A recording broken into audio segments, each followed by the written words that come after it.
Hi there. In the last episode, I talked about some of the symptoms that show up in our lives when our unconscious mind is trying to get us to correct our course or to get us on the right track, for us to be in equilibrium, for us to be on our purpose. And I spoke about a sense of that in this space of moving from a state of belief to a state of knowing, that we're being drawn to something new in our life, to a new way or a new direction for our business, our life, or our career. And it's this sense that as we move from the state of belief to the state of knowing, that a load of different symptoms start to show up in our lives. So I discussed that in the previous episode. But what I want to do is I want to drill down a little bit more, again, further into these between these two states. As I said, the state of between the state of belief and the state of knowing. Now, what shows up in people's lives as we're moving between these two states is what I refer to as choice points. And it's these choice points that we see the feathers, the bricks, and the trucks show up in our life. And as I said on the previous episode, if we listen to the feathers, well then life becomes an awful lot easier. However, if we don't listen to the feathers, as I said, the bricks come along. And the bricks are a little bit more subtle than the feathers. We would prefer if the bricks didn't show up. And again, if we don't listen to the bricks, well then, unfortunately, the truck does come along the way. And believe me, we don't want the truck along our way. So these, I use that as an analogy to explain the different nudges or the different ways of how our unconscious mind is trying to show up in our life for us to make a decision. And ultimately, it's a choice point. It's the terminology that I use is it's a choice point in our life. Now, we can have many choice points throughout our whole life, but some choices are an awful lot easier to make versus others. So in the last episode, I also spoke about, this sense when you're moving from a state of belief to a state of knowing is this sense of that you're at a crossroads. And that could be, a four-way route, or it could be a two-way route or a three-way route. It's literally those crossroads that show up in people's lives. So it can be quite confusing for an awful lot of people. Now, you would have gone through a multitude of choice points throughout your life right up to this point. But they may have been easy choice points to make. And you just saw it at that time as being just a choice you got to make. You just take the choice and you move forward. However, for an awful lot of people, what happens in a particular time as we move through our life and the challenges become a lot more difficult, or also on top of that, the choices become harder to make, well then that's when it becomes, how do we actually make this choice? Am I going in the right direction? And if I make this decision, is it the right decision to make? So let me explain some of the elements that show up in people's lives, and for you to consider if you are at a particular choice point, or you may be able to recognize previous choice points, if I could even pronounce it right. So what happens is, as I said, the feathers, the brick, and the trucks show up in our life. If we still don't listen to the feathers, the bricks, and the trucks have shown up, if we still don't listen to the trucks, everything is stripped away. Now, what I mean by everything, it means that anything that is most important to us, and most important in particular to our ego, because our ego is at its maximum or at its highest when we're in a state of belief. Whatever has the biggest impact on our ego will be stripped away. Now, how that shows up is meaning that relationships will literally fall apart. Our business will completely decimate, not just have a major impact, it will be completely decimated. Our health will have a significant impact that we may not even overcome, that we will have to live with that health issue for the rest of our life. Our major finances will be completely stripped away. So they're a higher level of truck, if you want to call it from that perspective, if we're still not listening to what we're being guided to. Now, all of these, whatever the trigger is the most that's impacting on the ego, is the one that will be stripped away. If that's not listened to, it will continue to ripple out to the rest of the elements And if you can imagine multiple triggers happening. So ultimately what's actually happening is the unconscious mind is trying to strip away or to move you away from your conscious thinking, to move you away from your ego, and for you to trust and to believe and have faith in your unconscious and what your unconscious mind is trying to guide you towards. It's this inner knowing or this inner desire for you to move towards a much, much altered or different direction. And the only way the unconscious mind can do that, if we haven't listened to the feathers, the bricks and the trucks, the only way it can do that is make life so difficult that you have to make a choice. You now have to make a decision. Because ultimately we can go through our life and we can have the sense that we got to be doing something different. We got to be doing something different. We got to change our business and go in a different direction, or we got to change our career or go in a different direction. But we just don't make the decision. We don't change anything. We have this inner sense that we should do, and we want to, and we have a desire to, but we don't change anything. And we just continue going from year to year to year on that treadmill, on that literally the hamster wheel, continue doing exactly the same thing as what we've always done. So the only way, if the unconscious mind is not getting your attention to make a decision, literally is to strip every single thing away from your life. But what it does is it starts at the highest trigger of what that is. So for example, if finances are the highest trigger for you, meaning that as soon as your finances start to deplete in your business or your bank account, and you start to worry and have fear and anxiety around your finances depleting, ultimately what's happening is that your unconscious mind is trying to get you to make a decision or to make a choice of what it is that it's getting you to. Now, how you'll identify this even further, because I see this happening in businesses more particularly because obviously I work with an awful lot of business owners, but I see it happening in business. But what happens is they continue doing exactly the same activities, but still the financial health of their business does not improve because they're still doing what they've always done.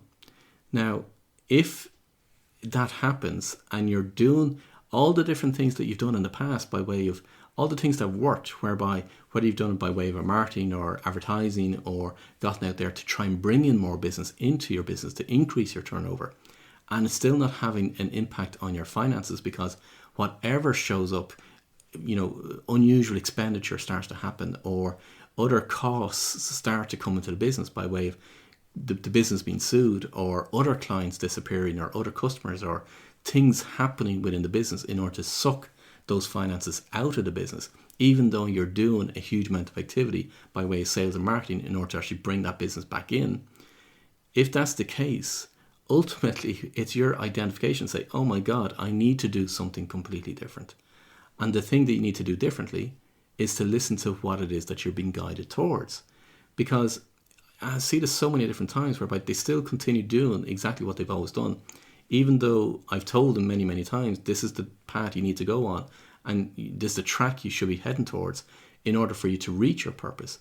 And when they don't do it or they take a long period of time in order to do it, literally their business will start to dismantle. They lose staff, they lose their turnover, they lose customers, you name it, all of that shows up because one of their highest triggers is finances.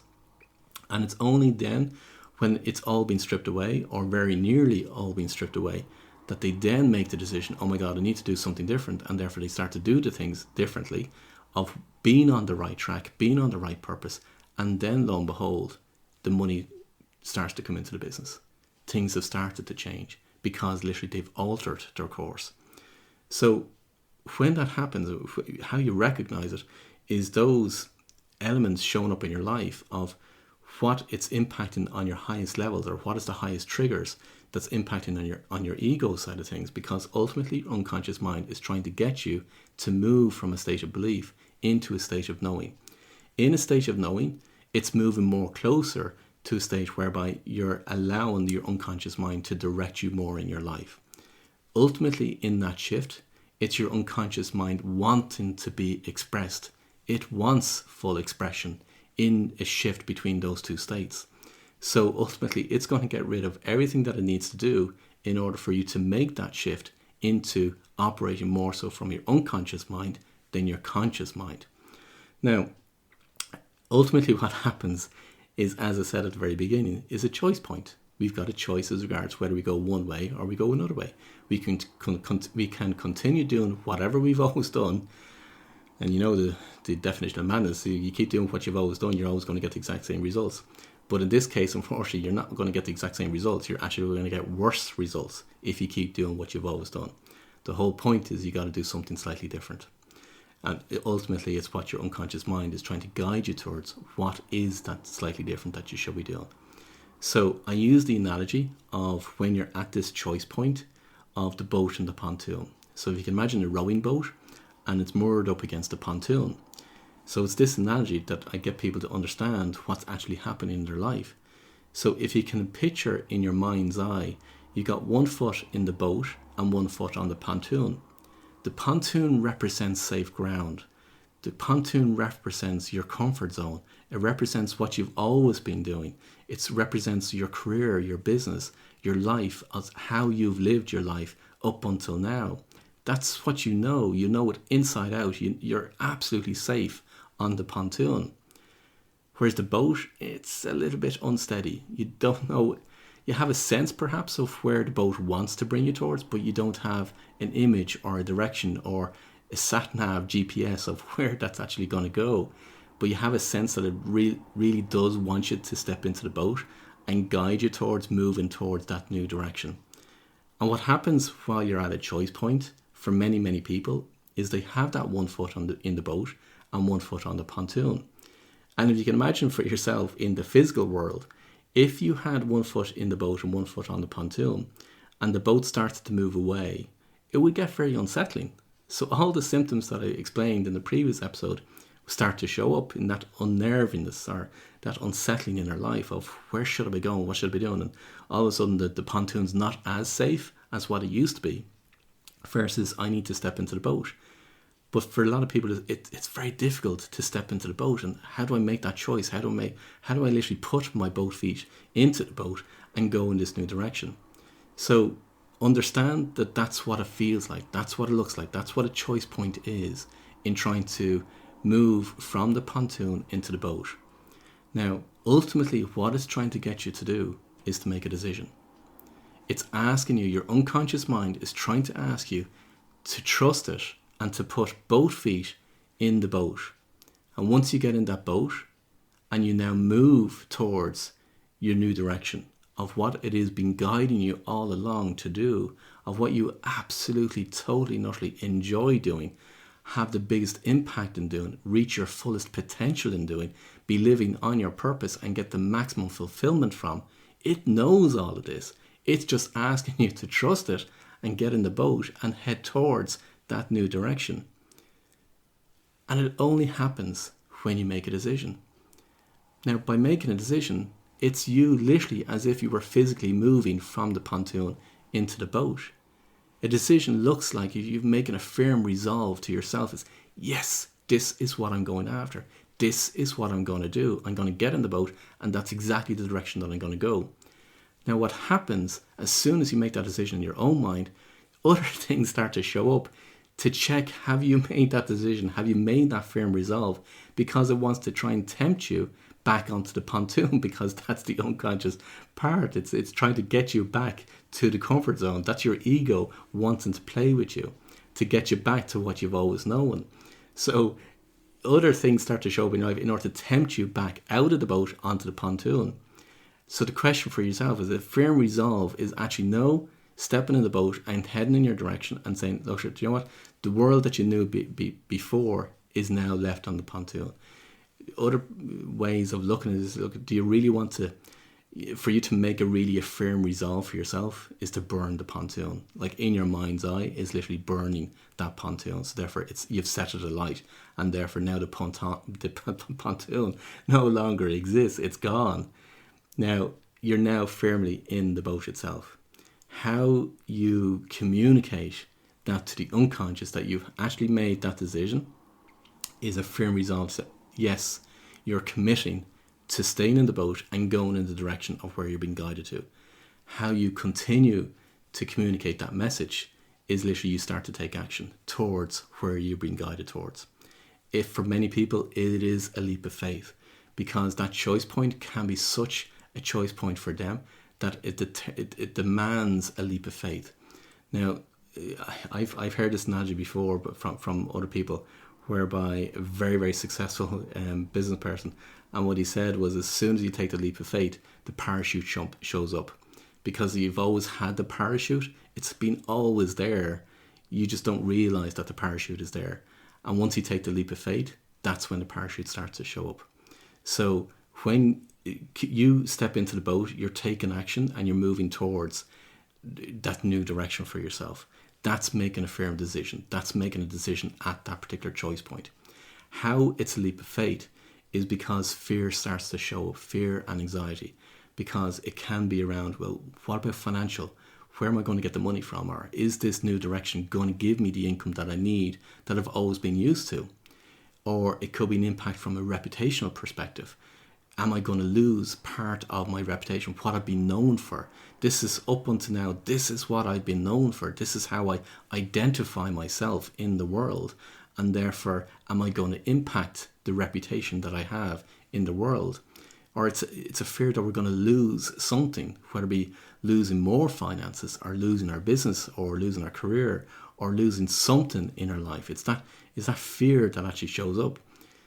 But if you really think about it, each one of those fears is tapped into our ego. As I said earlier on, ultimately what it's trying to do is trying to trigger your ego. And your ego is trying to hold you back in that stage of belief and not wanting you to move into a state of knowing. So that's where that fear will actually start to show up. Now, in one of these episodes, I'll go through it about dissolving fear. But I just want you to understand, first of all, this is what happens when we're at a choice point and where we're being asked to take that leap of faith and get into the boat and move towards where we're meant to be, where we're supposed to be.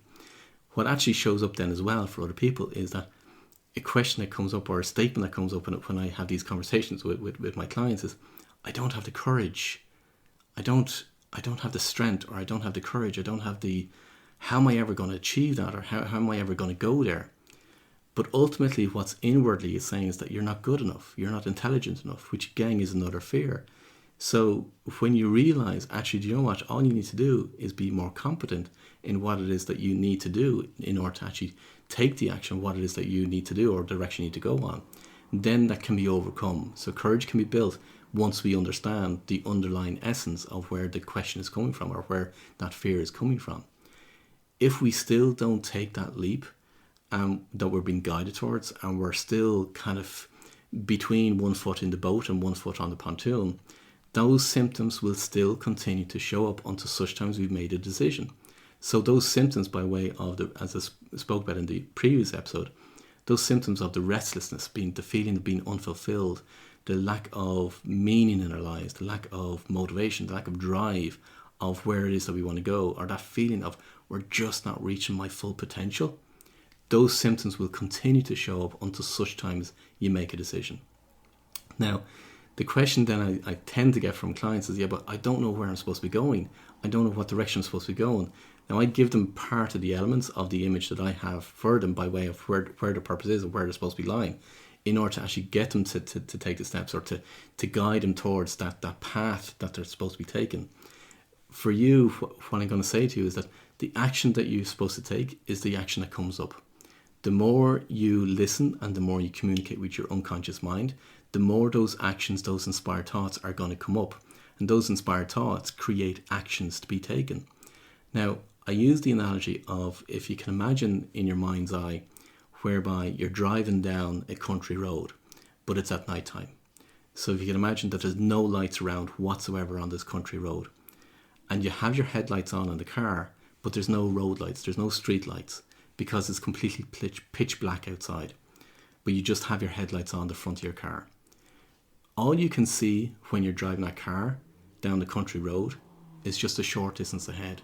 You can only see a few meters ahead of you. That's all you can see.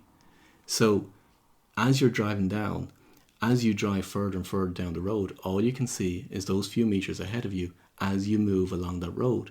But you have a sense of where you're heading. You have a sense of the direction that you're supposed to be going. You have a sense of where you want to get to. But you just see a few meters down the road, because all you see is what the headlights show up for you. When we're at choice points, and we need to take action of what it is that we're meant to be doing, well, then all we see is those few meters ahead. And what I mean by that is those actions, the first step that you need to take, that's the step that appears. That next action that you're supposed to take, that's the next action that shows up. That's the next action that you're supposed to take. And even if there's an element of fear, you take the action anyway, because you'll always know the difference between a conscious thought and an inspired thought. And perhaps I'll explain that in one of the future episodes. But you'll know the difference between a conscious thought and an inspired thought. An inspired thought, and I gave you a few different examples before in previous episodes, whereby you could be woken up in the morning, or it literally pops into your mind while you're doing something else. You haven't been consciously thinking about it. But when an inspired thought comes up, the energy is very, very different. It's a much more fun, lighter, happier energy. And even though there may be a fear attaching to that inspired thought, because, oh my God, I've never done that before, or what am I supposed to do, or how am I supposed to do? That's the conscious mind rushing in to try and work out how it's going to do it. But the inspired thought at the very beginning was the piece of, oh my God, this is what you're supposed to be doing. That's the next action that you're supposed to take. So even if there's a fear attaching to the next step or the next action that you're being encouraged to take from an unconscious perspective, know that it's still an inspired thought, or notice the difference anyway, in particular, that it is an inspired thought. And once you know that it's an inspired thought, understand that it's the conscious mind kicking in for you to understand and to rationalize and how to make it happen, that inspired thought, or what action you need to take, the planning or to work it out of what that inspired thought is. So understand, yes, with inspired thoughts, a fear can show up, but you'll always only be given and encouraged to take the action of what you're capable of taking at this moment in time. So when you're at a choice point, whatever action that you're absolutely capable of doing, even though the unconscious mind knows you can achieve so much more, you can do so much more, it knows that it has a battle with your conscious thinking, that it can only give you what the conscious mind thinks it's capable of doing. So therefore, that small action that starts to happen, or that small action that shows up, as soon as you take the action, those actions become bigger and bigger and bigger, because really what's actually happening is you're getting to know, and the courage and the confidence in doing those particular actions that show up. So you'll only be asked to do something that you know, or that the unconscious knows from a conscious perspective it can take and it can actually do. It's never going to ask you to do something completely wild that's totally, utterly outside your competence level. So when it comes from that perspective, understand that it's for you to take a firm decision. It's what's followed is by taking action. Now, some clients ask me when they're in a business or they're in a job or a career, and they say, well, I can't take that leap of faith because then I would have to give up my business, or I'd have to give up my job, I'd have to give up my career that they've built, or they've spent so many years building, and they've been asked to either do something slightly different or something significantly different to what they've always been doing. But they know in their heart and hearts that literally that's exactly what they want to be doing, because the energy inside of them starts to light up from the perspective, oh my God, that's really what I want to be doing. That's my dream. That's absolutely what I want to be doing. But the fear holds them back. So the clients typically ask me, well, do I need to give up my business, or do I need to give up my career in order to actually do what I've been my inner desire of what I've been drawn towards? And I never, ever, ever ask my clients to take that leap of faith, because they've got to present for themselves of when they're ready to take that leap of faith. What I'll do is I'll bring about as much as I possibly can by way of dissolving their fears and ask them to take the smaller steps towards that bigger picture, so therefore that their courage or their confidence starts to build in relation to they're going in the right direction. So I'll never ask them to literally dismantle their existing business. I'll never ask them to dismantle their existing career. What I ask them to do is work it in parallel. So while you're trying to pivot, or while you're trying to change that path or that course of direction that you're trying to do on, try and do it from a parallel perspective. So as you start to develop what it is that you want to do, as you start to bring about and make manifest what it is that you're being drawn towards and what you're being guided towards, that's the conscious thinking. That's literally, working out from that perspective is how do I literally plan out, how do I work this from a parallel perspective. But when it comes from that piece, meaning the conscious thinking piece, and you're trying to work out, well, how do I even do this from a parallel perspective, let alone taking a leap of faith and completely changing overnight of what it is that you're doing? Don't go from a conscious thinking perspective. Go from an unconscious thinking. Because conscious thinking only knows black and white. It only knows based on past experiences, past knowledge, past learning from other people or other things or other moments or other events that it's already gone through. That's conscious thinking. So therefore, the information that it has is only the information that it's got knowledge of. It's black and white. It's finite. So hand it over to the unconscious part of you. And the unconscious part is infinite possibilities. And the more you align your executive center with your unconscious and to the superconscious, the more infinite possibilities start to show up. So what you do is you seek out those possibilities from your unconscious. You draw them out towards you of what it is that you should be doing by way of what are those next steps, what are the actions that you need to be doing that's in line with your unconscious and in line with the superconscious and therefore also in line with your executive center. What are the actions you're being drawn to? And they're the inspired thoughts. So draw that information out from your unconscious, not from a conscious thinking perspective. It's two very, very different ways of thinking. But ultimately, as I said on the previous episode, what's happening is trying to shift you from a state of belief to a state of knowing. And what I said in the last episode was that a state of knowing is absolutely surrendering and giving over to your unconscious to be guided by your unconscious to where you're supposed to go. So the more you communicate with your unconscious and develop that relationship with your unconscious, the more you're actually going to draw out in order to be given the actions that you're supposed to take. That's how it works. It seems so simple. It is simple when you know how, but it's so complicated for people to get around because they're moving from a way that they've always worked to an absolute new way of being, a new way of working. So that's choice points. So understanding when you're at a choice point of you've got to make a decision. And until such time as you put your both feet in the boat, that you firmly resolve in making that decision and you're taking action towards where that boat wants to go, where your unconscious mind wants to bring you to, it's only good things that are going to happen. But for some people, it's about taking that leap of faith. Now, all that shows up, as I said, was all you're going to see is a few meters ahead of you. That's the car headlights when you're driving down a country road.